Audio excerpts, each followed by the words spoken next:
Well, we are pleased to be joined by Brad B., the Assistant Athletic Director at Florida Southern College, and welcome back to Sports Central. Thanks for having me for the before, first time. Well, welcome back anyways. I've been here plenty of times in the back as guests. Well, I was going to say, you've been here. No, I've been here. You just haven't been on this side of the camera. Yeah, okay. Yeah. So you get to put up with Jack's shenanigans. But well, we appreciate you coming in. Of course, you're in the middle of, well, actually not in the middle. You're towards the end of the winter sports, and men's basketball, always very competitive, now looking to go to a conference championship, but there's that team from Nova.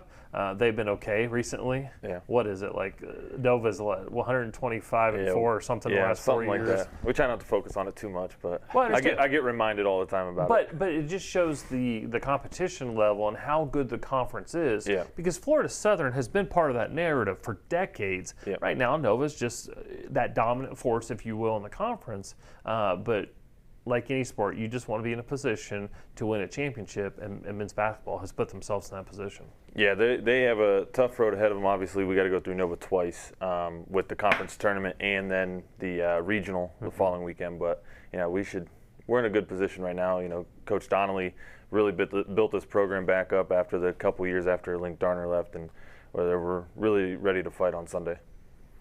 Yeah. And you've got also so another program that Florida Southern sort of hung its hat on for years has been baseball.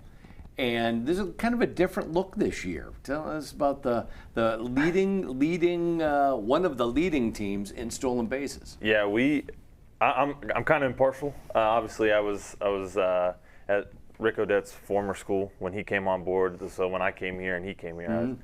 I love watching him. I love his aggressiveness on the base pass, but he's very adamant on picking on the catchers of the other team. When he notices something, he goes after it hard, and he loves to run. And I was talking to him after the second or third series of the season, and Jevin Relaford had 31 stolen bases last year, and he was at 20 in 2 series. So it's kind of like he caught on to something quick, and Coach Odette said, we noticed something with the catcher, we're going after it, and catcher can't throw to second. Every guy's going for the stolen base, so it's fun to see. So 79 stolen bases in 17 games at this point. Goodness. And they may be leading. I think you're maybe leading the conference in all D2 at this moment. I think we're tied for first. Maybe might have the lead. And in the top 10 ranked in the nation right now. Yeah. Yeah, So. they have a tough one today. They, for some reason, got handed a schedule that they're going to Carson Newman for a 3-game series in Tennessee, which it's mid-March, and it's clear skies down here, and I think they have 40-degree weather and clouds, so they'll have a tough weekend ahead of them. But Feel good on the hands with that little. That's exactly what I was thinking. I remember those days. They're gonna love it. The coach isn't pleased about it. He's never gonna do it again. But everyone loves to come here. So playing in Florida is great. Yeah. This is Talk about the time of year. Talk about that, though, when recruiting all sports, because location, especially this time of year. How does the athletic department and the coaching staff build that into the sales pitch, if you will? Because with the portal and everything, it's not just a 1-year sales pitch. And scholarships, there's no such thing as a 4-year scholarship, because athletes in schools are selling themselves every year. So how has that changed the way the athletic department or the coaches approach recruiting and or program maintenance? It's really just, it's beautiful Florida. How do you go against that? We love playing at home. Everything we just want to play more games at home. Mm-hmm. It helps you guys bring teams down, get into hotels, but it's just kind of it's pretty easy to sell. Obviously, for the baseball team, 9 national championships. Men's golf. You talk about golf down here, 13 national championships. It's just why would you want to go anywhere else and not play in the state of Florida? And the academics are pretty good at school. The teams are really good. So it's kind of like I don't see how you would want to go anywhere else. It took me forever to find out coming down to Florida to work was a great spot, but I love being able to host our teams at home and not have them go on the road, because for me, I'd rather sell sunny skies and not clouds and the rain.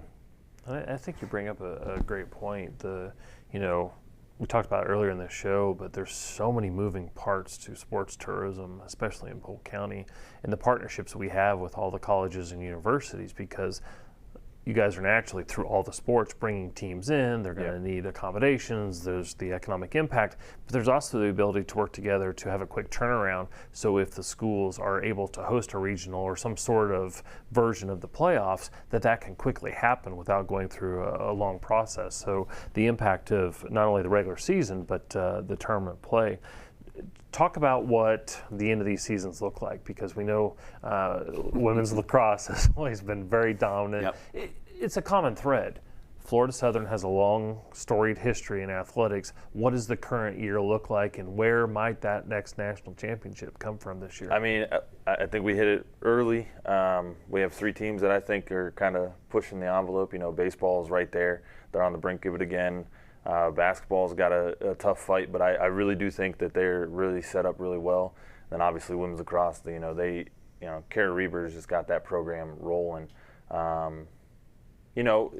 Little down from what she usually scores per game, but it doesn't matter how many goals as long as you got one extra than the team you're playing. So I really do think they have the best chance. We try not to say the easiest opportunity, but their bracket has lesser teams, if you will. So it's you're not going up against everyone that has baseball, everyone that has basketball. You have lesser teams in the NCAA for women's lacrosse. But I really do think those 3 teams are your kind of front runners right now. Well, as they say, tradition doesn't graduate. Yeah. I was gonna say, so the big competition in women's lacrosse, I'm going to assume remains UT.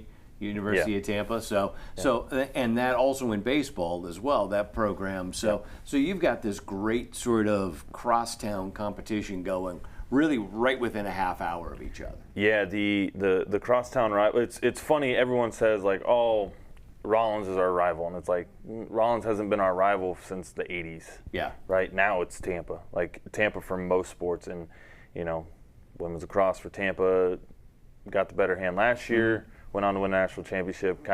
I think we're eager to get that back, but it's gonna be a tough season. Women's lacrosse, I think right now there's eight teams in the league that are ranked in the top 25. Oh, wow. So it's not an easy sled, but we're right there. I mean, I expect us to be on top of Tampa this year in both baseball and women's lacrosse.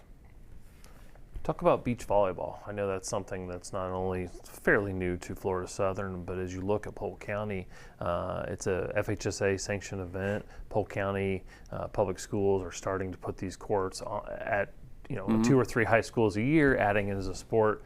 So how is that a new pathway for not only another sport to compete in, but more students coming to Florida Southern because of that being there?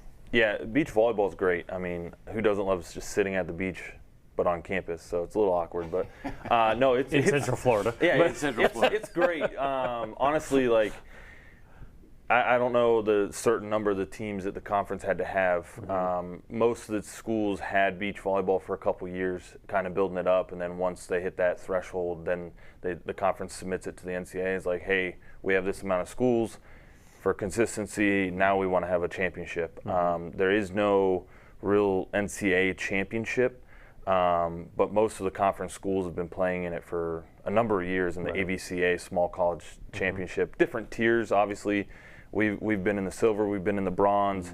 There's only one school, that Forbidden School down the road, that's been in the gold bracket. So like it's kind of, I mean, everyone's kind of played in it, and it's really good. Does it rhyme with Tampa? Yeah.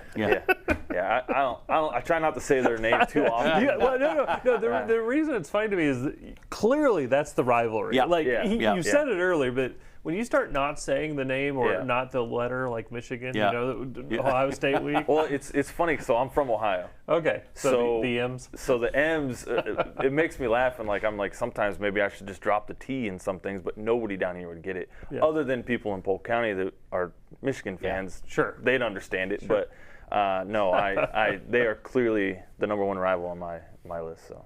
Yeah. Well, we wish you good luck, and of course to all the teams over there at Florida Southern College, and it's another one of those attractors.